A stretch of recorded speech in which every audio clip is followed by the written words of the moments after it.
Broken is not useless. നിങ്ങളൊരു ഉടയ്ക്കപ്പെട്ട പാത്രമാണ്. പല ഇടങ്ങളിലും നമ്മൾ വന്ന് പല തരങ്ങളിൽ നമ്മൾ ഭാരപ്പെട്ട് ഞെരുങ്ങി നമ്മൾ തകർന്നു പോയ ഒരു പാത്രമാണെങ്കിൽ ഇന്ന് ദൈവസന്നിധി നമ്മൾക്ക് ദൈവത്തോട് അടുത്ത് വരാം. ദൈവം നമ്മളെ വീണ്ടും പണിതെടുക്കുക. ആ യിരെമ്യാവിൻ്റെ 18-ാം അധ്യായത്തെ നമ്മൾ കുശവൻ അതിനെ തനിക്ക് തോന്നിയതുപോലെ മറ്റൊരു പാത്രമാക്കി തീർത്തു. ഇപ്പം നമ്മൾ ബൈബിളിൽ പലരെ നമ്മൾ വായിക്കുന്നു. യോസേഫ് എപ്പോഴും നമ്മൾ പറയുന്നുണ്ട്. അതേപോലെ ദാവീദ്, ഇവരെല്ലാം ഒടയ്ക്കപ്പെട്ട പാത്രങ്ങളാണ്. അവരുടെ ജീവിതത്തിൽ പല തകർച്ചകൾ അവരെ അനുഭവിച്ചു. ഒരിക്കലും ഒരു കംഫർട്ട് സോണിൽ നിന്നല്ല അവർ വന്ന് ബ്ലെസ്സിങ്ങിലോട്ട് കയറുന്നത്.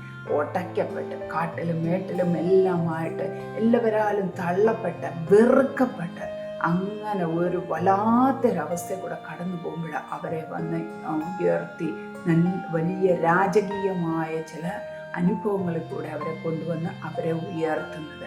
അപ്പോൾ ദൈവം ഗോഡ് റീസ്റ്റോഴ്സ് വാട്ട് മാൻ ഡിസ്കാർഡ്സ്, അതാ പറയുന്നത്. അപ്പോൾ യേശു നമ്മൾക്കായി തകർക്കപ്പെട്ടു അല്ലേ?